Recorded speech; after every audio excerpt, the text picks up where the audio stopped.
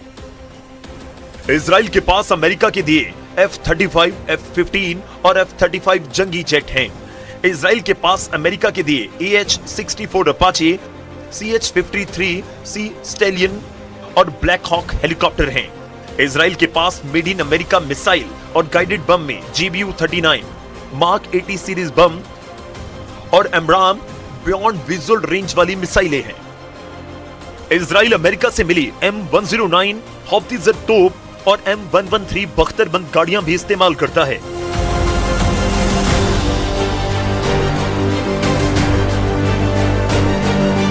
Israel ने जिन bunker buster GBU-28 बमों से दुश्मनों के गढ़ में घुसकर हमले किए, वो भी अमेरिका के दिए हुए हैं।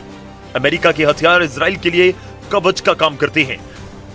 लेकिन उससे ज्यादा काम आता है अमेरिका का खौफ। अगर अमेरिका ने इजराइल के सर से हाथ हटा लिया तो वो अकेले युद्ध में टिक पाएगा मुश्किल है, क्योंकि इजराइल के दुश्मन एक दो देश नहीं है। इजराइल मुस्लिम वर्ल्ड का विलेन कहा जाता है, जिसे तबाह करने के लिए कई देश मौके तलाश रहे हैं। हालांकि अभी नेतन्याहू को उम्मीद है कि ट्रंप अपना रुख बदलेंगे, क्योंकि ईरान के एटमी प्रोग्राम पर ट्रंप का पारा हाई है। उन्होंने एक बार फिर यह बात कही कि ईरान के एटमी सेंटर की जांच की जाएगी। Iranians are saying there's no scheduled visit for the IAEA inspectors. Is that part of your agreement? They're wrong. They're wrong. They know they're wrong. They told us inside, and we have it down, 100% inspections. And if they were right, I'd cancel the meetings right now. Iran की missile power केवल Israel के लिए tension नहीं है, ये उन दुश्मनों के लिए भी खौफ का नाम है जिन्हें ईरान बख्शने के लिए तैयार नहीं। खाड़ी के कुछ देशों से ईरान को अभी हिसाब बराबर करना है। इस मिशन को ईरान अपने लड़ाका ग्रुप को बचाने के बाद शुरू कर सकता है। फिलहाल ईरान हिजबुल्लाह को बचाने के लिए जोर लगा रहा है। रेवोल्यूशनरी फोर्स हिजबुल्लाह को अल्मास जैसी मिसाइलों की सप्लाई तेज करने के सिग्नल दे रहे हैं, क्योंकि फाइटर ग्रुप ने अल्मास के धमाकों से इजराइल को कई मौकों पर पीछे धकेला है। यह है वो अल्मास मिसाइल जो ईरान ने बनाई और फिर हिजबुल्लाह को सप्लाई की। अल्मास का मतलब होता है डायमंड, यानी हिजबुल्लाह इजराइल पर डायमंड वाला अटैक कर रहा है। अल्मास मिसाइल का कनेक्शन इजराइल की स्पाइक मिसाइल से है। 2006 में हुए इजराइल और हिजबुल्लाह के युद्ध में इजराइल की स्पाइक मिसाइल हिजबुल्लाह के हाथ लग गई थी। उसके बाद यह मिसाइल ईरान तक पहुंची और ईरान ने तैयार कर ली स्पाइक की हूबहू नकल। अब हिजबुल्लाह इसी मिसाइलों से इजराइल पर ताबड़तोड़ हमले कर युद्ध जीतने की तैयारी में है।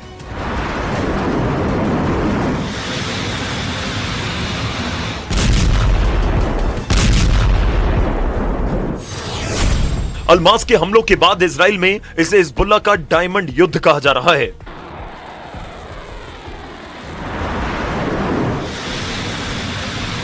अल्मास मिसाइलों से हिजबुल्लाह ने पहले माउंट मेरॉन पर कई हमले किए। ये जगह लेबनान इजराइल बॉर्डर पर है, जहां लड़ाका ग्रुप ने टारगेट किया आयरन डोम के रडार को। माउंट मेरॉन पर एक ही हमले में बहुत ही सटीक तरह से उसे उड़ा डाला गया नेतन्याहू का सिक्योरिटी कवच। इसी रडार से इजराइल हिजबुल्लाह के रॉकेट को ट्रैक करता है। ऐसे हमले इजराइल के लिए बड़ा चैलेंज बन गए हैं। कब हिजबुल्लाह की कौन सी मिसाइल टकराएगी, कब हिजबुल्लाह के रॉकेट गिरेंगे, इजराइल की सेना के लिए यह बड़ी पहेली बन चुकी है।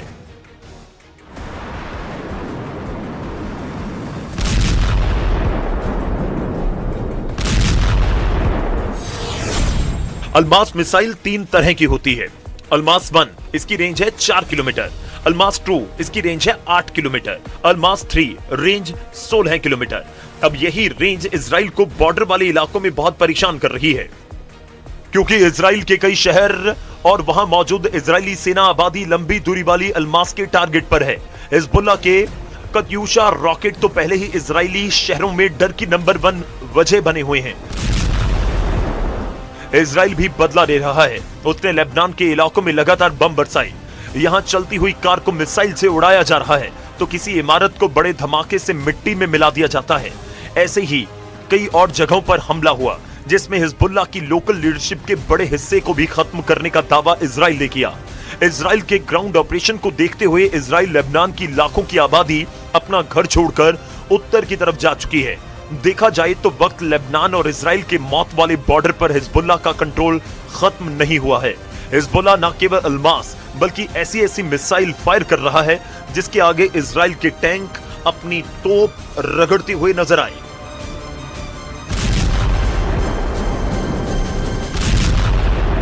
हिजबुल्लाह के पास है 3 बहुत ही खतरनाक एंटी टैंक मिसाइल और मल्टी बैरल रॉकेट लॉन्चर। ये मिसाइल ईरान से सप्लाई की जा रही है और ऐसी मिसाइलों का हिजबुल्लाह के पास बहुत बड़ा जखीरा है। हिजबुल्लाह 3 तरह की एंटी टैंक गाइडेड मिसाइल इस्तेमाल कर रहा है। यह है कॉर्नेट, इसकी रेंज 5 किलोमीटर। रूस की मिसाइल है, लेकिन ईरान अब इसका देशी वर्जन दहलाविया तैयार कर चुका है और ऐसी बहुत सी मिसाइल अब हिजबुल्लाह के पास हैं। दूसरी है BGM-712, anti tank guided missile, range है 3.5 किलोमीटर। ये अमेरिका से बनी मिसाइल है, लेकिन अब इसकी नकल ईरान तैयार कर रहा है और उसने हिजबुल्लाह को सप्लाई भी की। और तीसरी है 85 कॉनकॉर्ड्स, रेंज 4 किलोमीटर, रूस ने बनाई है और अब ईरान में यह तौसान नाम से तैयार की जाती है।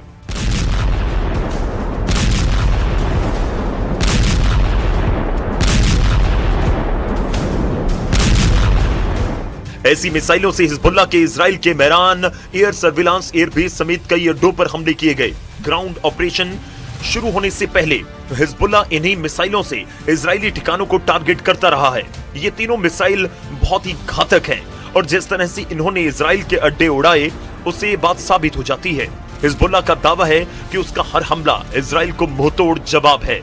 ऐसे हालात में अमेरिका इजराइल से युद्ध रोकने की बात कर रहा है। अगर इजराइल ने दुश्मनों के हमलों का जवाब नहीं दिया तो ज्यादा दिन सलामत नहीं रह सकता। इसलिए युद्ध का फाइनल राउंड अभी बाकी कहा जा रहा है।